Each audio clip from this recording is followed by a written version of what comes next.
Bonjour à toutes et à tous et bienvenue dans ce débrief de Chelsea-Barcelone. Évidemment, je n'allais pas passer à côté d'un débrief de cette demi-finale retour de Ligue des Champions féminine, mais il a fallu du temps pour s'en remettre, mine de rien, déjà se remettre de l'élimination de l'OL dont j'ai parlé dans mon précédent débrief. Merci à vous pour vos retours, on est presque 1500 abonnés, alors n'hésitez pas, si vous découvrez la chaîne et que vous voulez me soutenir, eh bien vous pouvez vous abonner, liker et partager, ça fait toujours extrêmement plaisir, merci beaucoup. On va reparler de cette rencontre évidemment, mais plus se poser la question en vue de cette éventuelle finale. Qui peut battre le Barça, hormis évidemment Man City et le Real cette saison? Est-ce que cette équipe est réellement injouable? Est-ce que sur le sol européen, en tout cas, cette équipe est vraiment à une classe, à un niveau d'écart? C'est la question que je vous pose, évidemment, vous pouvez aller de vos commentaires comme vous le faites de plus en plus souvent, merci à toutes les personnes qui commentent, évidemment, j'adore discuter avec vous, de voir ce que vous pensez un petit peu des effectifs, des tactiques, et c'est toujours très intéressant, donc merci beaucoup à vous. Donc évidemment, ce match où on attendait une réaction de Chelsea qui ne s'est pas fait venir dans les 20 premières minutes, et puis il y a eu ce but de Bonmati qui, toute seule, a fait une course de 60 mètres et a mis un ballon sous la barre. À elle toute seule à réveiller, on va dire, le Barça qui n'était pas endormi, mais qui avait un plan de jeu bien construit, celui vraiment d'attirer les joueuses de Chelsea, mais de ne pas les laisser jouer, un petit peu comme on fait les joueuses d'Arsenal d'ailleurs. Ça c'est intéressant à relever, je disais pendant le match d'Arsenal, c'est fou parce que au niveau du marquage individuel notamment, et surtout de la façon de défendre ensemble, eh bien il y avait cette impression qu'aucune passe ne pouvait passer, que les joueuses de Chelsea étaient incapables d'aller dans les 20 derniers mètres, elles y sont allées, mais pas de manière assez tranchante, assez efficace. Et ce qui a été le plus impressionnant dans ce Barça, c'est un Barça certes offensif, qui a marqué notamment sur des contres, mais c'est un Barça tactiquement extrêmement propre pour ne pas s'être fait. Alors évidemment, excusez-moi, petit problème de publicité. Petit problème de publicité, mais on revient tout de suite, les amis, évidemment. Mais c'est un Barça qui, pour moi, est vraiment tactiquement en place. Et j'ai du mal à voir, évidemment, Arsenal, on fera un avant-match, bien sûr, de cette finale de Ligue des Champions pour avoir votre avis. Mais c'est un petit peu un débrief entre la réaction avec le match de Chelsea, mais aussi ce qui va se passer dans quelques jours. Alors, Évidemment, cela fait un moment que le match s'est déroulé, mais j'ai quand même des bribes de souvenirs de cette rencontre. Et on va parler quand même de cette composition que vous voyez défiler à l'écran. Catacol, Rolfe, Léon, Paredes, Battier, Putellas, Patry Bonmati, Claudia Pina, Eva Pajor et Caroline Graham-Hansen. A noter donc la volonté de mettre Pina à la place, entre guillemets, de Salma Paralluelo, qui est un choix extrêmement judicieux, puisque au match aller, elle avait mis 2 buts en étant à ce poste-là. Elle est vraiment redoutable en course déjà, et pour rentrer intérieur, évidemment, c'est toujours aussi efficace. Joueuse extrêmement technique. En plus d'être rapide, bon, ça fait beaucoup. Vous avez l'habitude. Mais ce Barça-là,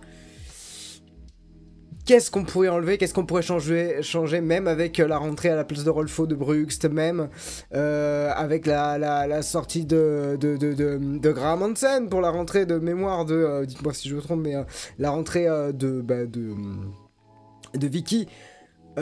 C'est un Barça qui a une profondeur de banc exceptionnelle, c'est un Barça qui, même avec une équipe B entre guillemets, bien entre guillemets, pourrait faire la différence. C'est très difficile de savoir ce qui pourrait se passer pour cette équipe là. Côté Chelsea, Chelsea méconnaissable, voilà, ça a été aussi l'une des non pas des enseignements, mais l'un des points les plus importants du match que l'on a vécu ensemble. Chelsea a été méconnaissable, comme l'OL a été méconnaissable. Autant Chelsea l'a vécu sur 2 matchs, autant l'OL sur le match retour.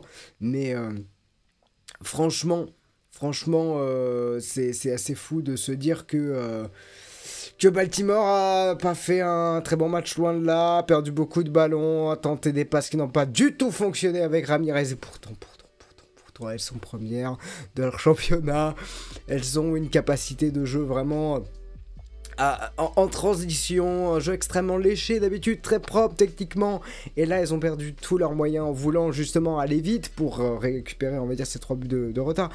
Mais le Barça a fait déjouer Chelsea, comme Arsenal a fait déjouer l'OL. Alors je remue pas le couteau dans la plaie, chers supporters et supportrices lyonnais et lyonnaises, mais juste pour voir que les dynamiques sont un petit peu les mêmes. Une équipe est sur le sommet de l'Europe et l'autre est une outsider qui va tenter d'écrire sa propre histoire. Donc ça va être super intéressant à vivre cette finale. Donc évidemment, en top, que dire Claudia Pina, elle va pas genre Amundsen, on peut pas ne pas mettre Putellas qui a été au four et au moulin au milieu de terrain pour revenir très tôt, puis ensuite avoir un poste plus offensif qu'elle est, je trouve. Pas de flop dans cette équipe du Barça, pour être très honnête. Est-ce que vous voyez un flop? Dites-le en commentaire, j'attends vos commentaires. J'en vois pas, c'est quand même très grave, je ne vois pas de flop dans cette équipe du Barça, vous me dites. Évidemment, même Catacol a été, je trouve, assez irréprochable dans ses prises de balles de mémoire, et notamment sur ses relances, sa capacité de relance, ça c'est incroyable. Bref, côté Chelsea, ça va être plus facile. Le flop pour Ramirez, malgré de nombreuses courses, elle a beaucoup tenté, mais elle a eu très peu de ballons à gérer. Et malheureusement, les courses dans le mauvais tempo, très mauvaise entente avec Baltimore. Et ça fait pas vraiment plaisir à voir pour Sandy Baltimore, qui d'habitude est véritablement, eh bien, l'électron libre de cette équipe de Chelsea pour aller dribbler, rentrer à l'intérieur. On connaît évidemment Canerid, malheureusement assez décevante. Cuthbert qui a tenté, je trouve, de belles passes à l'intérieur du jeu. Elle a été beaucoup dans le pressing. J'ai beaucoup aimé le match de Cuthbert qui se rattrape par rapport au match aller, je trouve. Vous me dites bien sûr ça en commentaire, les amis. Très bon match de Nusken encore, je trouve, hein, personnellement. Nusken a vraiment essayé de dynamiser cette équipe même, en étant sur le bord de la touche. Elle nous a offert une roulette fantastique, et au-delà de ça, elle a vraiment, comme Cuthbert en fait, essayé de mettre de l'impact dans le jeu, beaucoup de récupération, elle a débordé comme elle pouvait pour resservir les attaquantes. Bon match de Nusken, je trouve. Très mauvais match de Lucy Bronze qui en plus glisse sur la dernière action. Attendez, non, c'est pas, non, excusez-moi, mais Lucy Bronze n'a pas glissé, effectivement, mais Lucy Bronze a eu un match très très difficile dans l'impact physique. Les images me reviennent, ne vous inquiétez pas, les images me reviennent. Mais ouais, match très compliqué, j'ai un souvenir très compliqué pour Lucy Bronze. Vous aurez peut-être une meilleure mémoire que moi, mais je voulais quand même vous faire ce débrief là. Adam Hampton, dans des relances très compliquées. Millie Bright qui disait, en étant la capitaine, d'y aller au mental, et ben finalement c'est le milieu de terrain qui a eu le plus de, on va dire, parce que Cuthbert, elle n'était pas vraiment sur le côté droit, elle était plutôt dans un rôle en retrait, mais c'est plutôt le milieu de terrain qui a tenté de mettre de la dynamique. Au contraire de l'OL en fait, où c'est les attaquantes qui ont tenté de mettre de la dynamique et les défenseurs de monter, donc intéressant, et puis voilà, je pense que j'ai fait le tour un petit peu des questions. Je m'excuse, je me suis trompé avec Vanessa Gilles, évidemment. Si ma mémoire est bonne, vous me dites, hein, excusez-moi, les amis, si tout cela m'échappe. Mais ce qu'on retient surtout, c'est que le Barça et Arsenal se retrouvent en finale de Champions League féminine. C'est mérité! Soyons très très très très objectifs. C'est mérité, et on a tellement hâte de voir ce... Alors, parler de David contre Goliath, ça serait difficile à dire. On en parlera en avant-match, en débrief d'avant... Enfin... en vidéo d'avant-match évidemment de cette finale que je vous préparerai.